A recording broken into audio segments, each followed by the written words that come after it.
کہ ایک تو اللہ رب العزت حضرت ابراہیم علیہ السلام کا انتخاب فرماتے ہیں کہ آپ کی اولاد کے اندر ایک نبوت کا طویل سلسلہ جاری فرماتے ہیں، جس کے بارے میں آپ خوب جانتے ہیں کہ حضرت اسحاق علیہ السلام جو جو ابراہیم علیہ السلام کے دوسرے بیٹے ہیں، اور اللہ نے حضرت اسحاق علیہ السلام کی پشت سے آپ کی نسل در نسل انبیاء کا اتنا طویل سلسلہ جاری فرمایا کہ جو چلتے چلتے چلتے چلتے ہزاروں کی تعداد میں عیسیٰ علیہ السلام تک مکمل ہوا، اور یہ وہ سلسلہ ہے جو بنی اسرائیل کا سلسلہ کہلاتا ہے۔ آپ جانتے ہیں کہ ہزاروں کی تعداد میں اللہ نے بنی اسرائیل کے اندر انبیاء کو مبعوث فرمایا، اور یہ جتنے بھی بنی اسرائیل کے اندر عیسیٰ علیہ السلام تک انبیاء آئے، یہ سارے اسحاق علیہ السلام کی اولاد میں سے۔ اور ادھر اللہ نے اپنے محبوب کے ایک لخت جگر کو ابھی تک باقی رکھا ہوا ہے، جنہیں حضرت اسماعیل علیہ السلام کے نام سے یاد کیا جاتا ہے، کہ آپ کی اس اولاد کے اندر فی الحال ابھی تک کوئی نبی نہیں آیا، لیکن اللہ جس نبی کو بھیجنا چاہ رہے تھے، دنیا والوں کو یہ بتلانا چاہتے تھے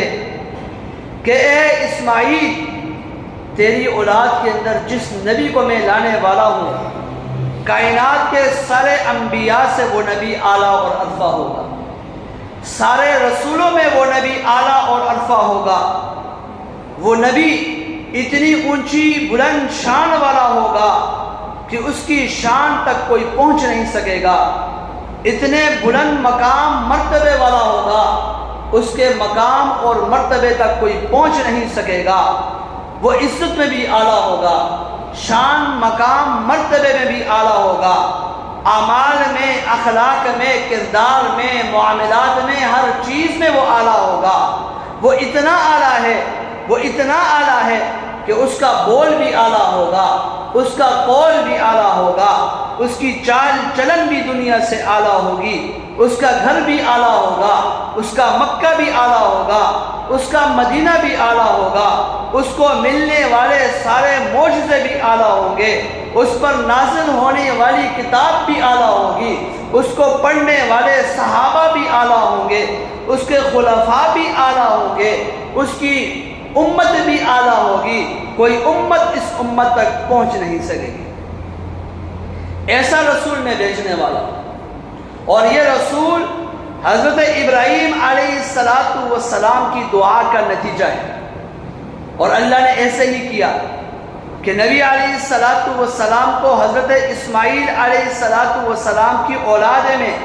مکہ کی سرزمین پر مبعوث فرمایا، اور قرآن نے اس کے لیے لفظ رسول ذکر فرمایا ہے کہ ربنا، اے ہمارے رب،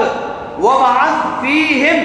بھیج دے تو ان مکہ والوں میں رسولاً، ایک رسول۔ رسولاً اللہ نے ایسا لفظ ذکر فرمایا ہے کہ یہاں چھوٹے طلبہ بیٹھے ہیں، وہ جانتے ہیں کہ الف لام کے ساتھ، معرفہ کے ساتھ اللہ نے ذکر نہیں فرمایا، بلکہ لفظ رسول کو نکرہ کے ساتھ بغیر الف لام کے ذکر فرمایا، اور دنیا والوں کو یہ بتلا دیا کہ جس رسول کو میں بھیج رہا ہوں، تم اس کو کوئی انوکھا رسول نہ سمجھ بیٹھنا، کوئی معمولی چھوٹا رسول نہ سمجھ بیٹھنا، بلکہ اتنا اعلیٰ ہوگا کہ وہ موسیٰ سے بھی اعلیٰ ہوگا، عیسیٰ سے بھی اعلیٰ ہوگا، یعقوب سے بھی اعلیٰ ہوگا، ابراہیم سے بھی اعلیٰ ہوگا، نوح سے بھی اعلیٰ ہوگا، یوسف سے بھی اعلیٰ ہوگا، آدم علیہ السلام تک جتنے انبیاء آئیں گے سارے انبیاء سے وہ اعلیٰ ہوگا۔ اور پھر یہ نہیں کہ رسولوں میں ہو سکتا ہے وہ اعلیٰ ہو، فرمایا رسولوں میں بھی وہ اعلیٰ ہے، نبیوں میں بھی وہ اعلیٰ ہے۔ پھر اللہ نے ہر رسول کو شریعت دی ہے، معاملات دیے ہیں، احکام دیے ہیں، فرمایا اس رسول کو ہم ایسی شریعت دینے والے ہیں آج تک کسی کو وہ شریعت نہیں دی، ایسی کتاب دینے والے ہیں کہ جو کتاب ساری کتابوں پر ختم ہونے والی ہے، لاجواب کتاب ہے قرآن مجید کی شکل میں،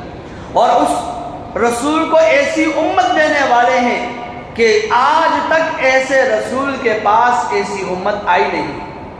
اسی لیے تو اس امت کو ساری امت پر فوقیت دی گئی ہے، اس کی شان، اس کے مقام، اس کے مرتبے کو اللہ نے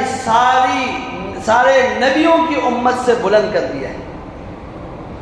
سارے نبیوں کی امت سے امت محمدیہ صلی اللہ علیہ وسلم کا مقام، مرتبہ بہت بلند ہے، بہت اعلیٰ ہے۔ یہی وہ امت محمدیہ ہے جو اپنے پیارے محبوب صلی اللہ علیہ وسلم سے پہلے نبیوں کے بارے میں گواہی دے گی۔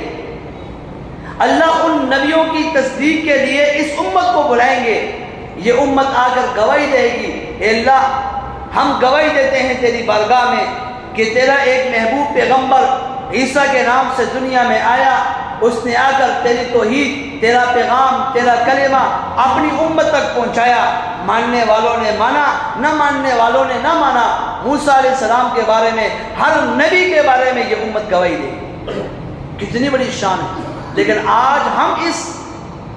شان کو، اس مقام کو خود بھول چکے ہیں۔ ہم نے خود اپنے من سے اپنی شان کو بھلا دیا ہے۔ اسی وجہ سے تو آج ہم مصیبت میں ہیں، پریشانی میں ہیں،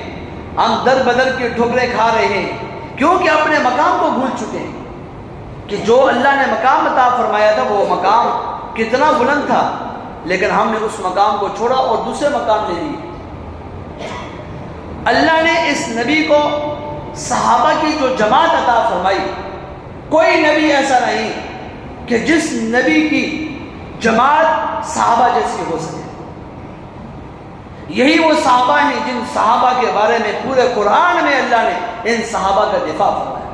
ان صحابہ کی تعریفات کے بارے میں قرآن میں بار بار ذکر کیا، رضی اللہ عنہم ورضوا عنہ۔ صرف اس پروانے کو بندہ لے لے، اولئک هم المفلحون۔ اللہ کس طرح قرآن میں پروانے سنا رہے ہیں کہ اللہ فرماتے ہیں کہ میں صحابہ سے راضی ہوا، وہ مجھ سے راضی ہوئے۔ اور ایک مقام پہ آپ نے سنا حضرت ابو بکر صدیق رضی اللہ عنہ کے بارے میں، پہلے بھی یہ واقعہ میں نے آپ سے سنایا کہ حضرت ابو بکر رضی اللہ عنہ حضور اکرم صلی اللہ علیہ وسلم کے پہلے خلیفہ ہیں، آپ کے پہلے خلیفہ ہیں۔ آپ نے اپنی گھر کی ہر چیز اللہ کے نبی کے لیے قربان کر دی تھی، ہر چیز قربان کر دی تھی، اور صرف یہ نہیں کہ گھر کا ساز و سامان قربان کیا، بلکہ اپنے جسم پر لگے ہوئے کپڑوں کو اتار کر وہ بھی اللہ کی راہ میں قربان کر دیا، ٹاٹ کا لباس پہن لیا۔ اللہ نے فوراً فرشتے کو بھیجا، وہ جبرائیل جا کر نبی کو سلام کر اور ان سے یہ کہے، اے نبی تو میری طرف سے ابو بکر کو سلام کر، اور ابو بکر سے پوچھ یہ تو نے ٹاٹ کا لباس کیوں پہنا ہوا ہے، یہ تو نے سب کچھ کیوں ایسا کیا ہے؟ اے ابو بکر کیا تو اس ٹاٹ کے لباس پہننے میں راضی تو ہے؟ تو راضی تو ہے اپنے خدا سے؟